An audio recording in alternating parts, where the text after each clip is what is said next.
Tonight, we have more video of the New Mexico State Police reckless shooting at a mother and her 5 children in their minivan. 8 more minutes of that video that has not yet been seen. And today, here in Washington, it was a historic day in the United States Senate for the future of democracy. Things are on track to go nuclear. In the Senate. Harry Reid is getting ready to release the so-called nuclear option, using a simple 51-vote majority To change the rules of the Senate. stopping filibusters of the president's nominees. Judicial nominees being blocked by Republicans. Utterly absurd suggestion. Republicans are very concerned. This frustration's been building for a long time. And their base is very concerned. The American people believe Congress is broken. The Democrats are just at their wits' end. And I believe the American people are right. The Democrats are finally fed up. Sounds to me like Harry Reid's trying to change the subject. This is about obstruction. Obstruction in Congress. So much obstruction in the United States Senate. This gridlock has not served the cause of justice. In fact, it's undermined it. That storyline is patently ridiculous. The red phone is ringing. Will Republicans pick it up? Absolutely not.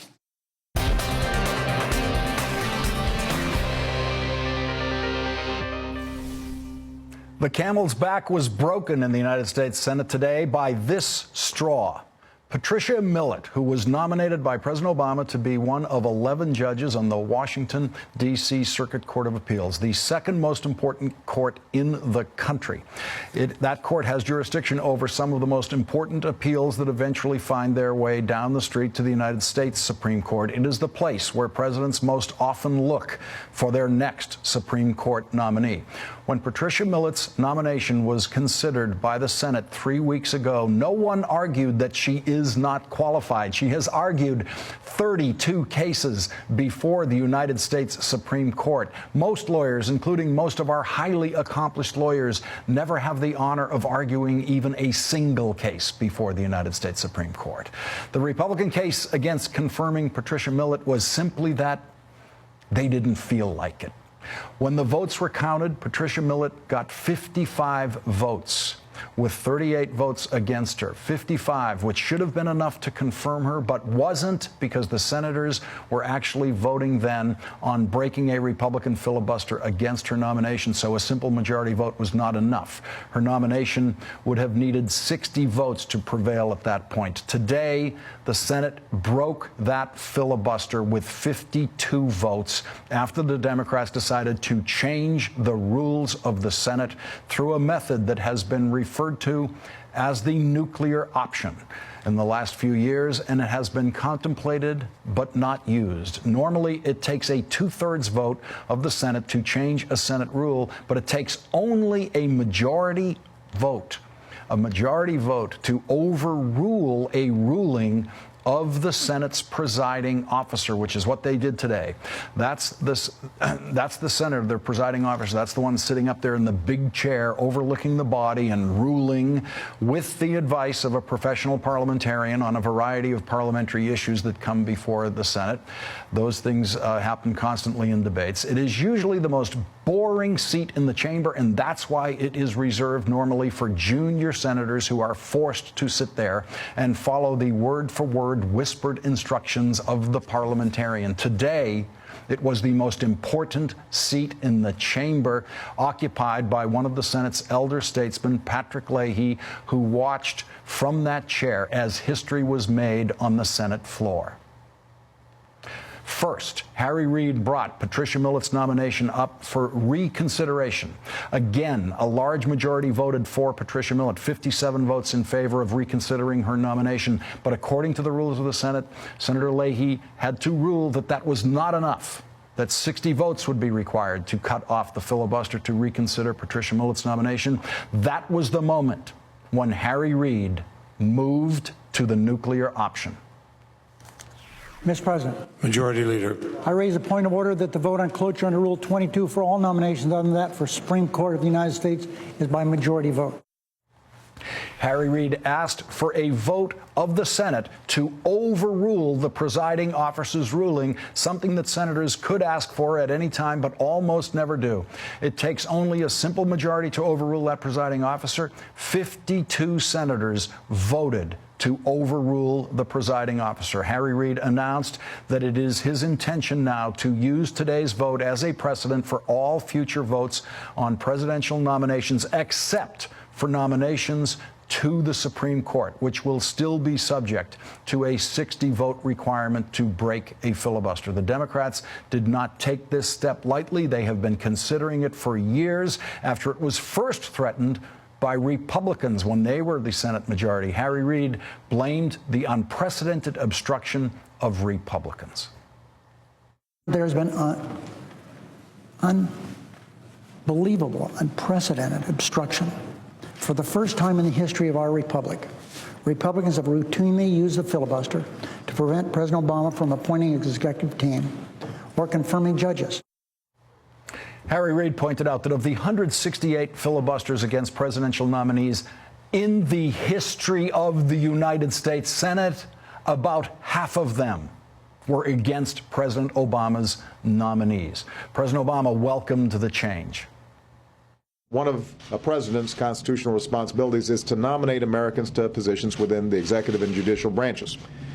Over the 6 decades before I took office, only 20 presidential nominees to executive positions had to overcome filibusters.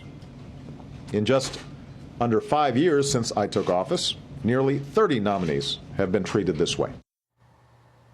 In defeat, Mitch McConnell could offer nothing more than a threat. Say to my friends on the other side of the aisle, you'll regret this, and you may regret it a lot sooner than you think. Joining me now, E.J. Dionne, columnist for the Washington Post and MSNBC analyst, and Alex Wagner, host of MSNBC's Now with Alex Wagner. E.J., that threat by Mitch McConnell had me intimidated on this issue for years, like the traditionalists in the Senate. I was afraid of, okay, what happens when the other side has this power? But I very recently came around, I guess like the final few senators, to the realization that, of course, they've got to do this, because, in fact, when the Republicans have power and a Republican presidency, the Democrats in the Senate would not be attempting to use the filibuster this way to that degree anyway, so they don't need that protection in the minority. No, that's absolutely right. I think that the abuse went too far. I mean, to reject not one, not two, but 3 of the president's nominees, including Patricia Millett, who is incredibly respected across the board. That was a slap in the face. I also think rejecting Mel Watt, really, for the housing job, really infuriated Democrats. And you're absolutely right. If you go back in history, Democrats have opposed Republican nominees. They fought against Robert Bork, famously, and beat him on a majority vote. They haven't used the filibuster very much. And the figures you cited, 168 in all our history, almost half of them under Obama. Same on judges. If you go back for the last 45 years or so, most of those are against Obama. So I think that Democrats decided they had very little to lose in the long run, and Obama's got 3 years that he needs to govern. Alex Wagner, my favorite thing said about this in the last week or so was Chuck Grassley on the Senate floor some days ago said, okay, if you guys do this, then, you know, we're just going to, when we get back in power, we're just going to confirm another Scalia. And I realized, yeah, of course you are, because Scalia got 98 votes in the Senate. Right. The Democrats voted for Scalia. They did not filibuster Scalia. Yeah, it's funny that from the nuclear option, we now have the Scalia option as the Republican rejoinder to what Harry Reid did. But, I mean, Lawrence, I think every piece of outside analysis I've read says that not only is the Supreme Court carve-out probably going to go the way of the dinosaur, which is to say Republicans are going to extend the nuclear option to Supreme Court nominations to put Democrats in a really tough place if they take back the Senate.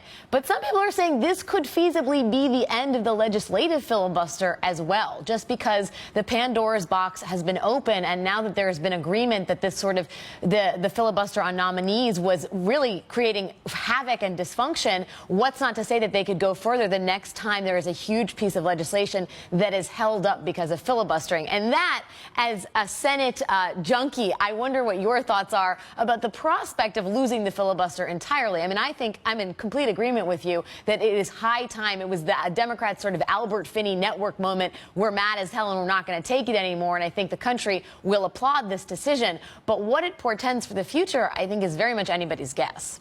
Well, you know, any Senate staffer who's sat on the Senate floor in the minority while your minority is using the filibuster, as I did, it made me very reluctant to see this thing go. But what you saw today, as Alex points out, is how fragile actually all the rules of the Senate really are. They're not written in granite the way people think they are. And this so-called nuclear option was used by Robert Byrd years ago to refine rules of the Senate, including the filibuster rule. This has been used before. It's rare, but it's been used before. Right. And I think what happened here is there were a lot of traditionalists in the Senate. Dianne Feinstein was one of the last aboard, and she was a real signal that Democrats were really fed up. If the only defense of the filibuster really was that it was used rarely, it was used either to stop extreme appointments or it was used on something of great moment, and it could be a consensus forcer. And sure, if you get 60 votes for a bill, it's probably more of a consensual bill, but those days are gone. This has been abused so much on so many issues. The filibuster's bad is questionable if you care about minority rule in the first place, but it's absolutely useless if it becomes a matter of routine. There's nothing in the Constitution that says it shall take 60 votes to do business in the Senate. The only supermajorities are on a couple of things like treaties. So I think that people just said this is an antique. It's not being used the way it was supposed to be. Alex, the filibuster rule used to be the 2/3. It used to be 66. It was pulled down to 60. So we've seen movement on it in the past. Let's listen to more about what President Obama had to say about this today. Over the past 3 weeks, Senate Republicans again denied a yes or no vote on 3 highly qualified Americans to fill 3 vacancies on the nation's second highest court, even though they have the support of a majority of senators. 4 of President Bush's 6 nominees to this court were confirmed. 4 out of 5 of my nominees to this court have been obstructed.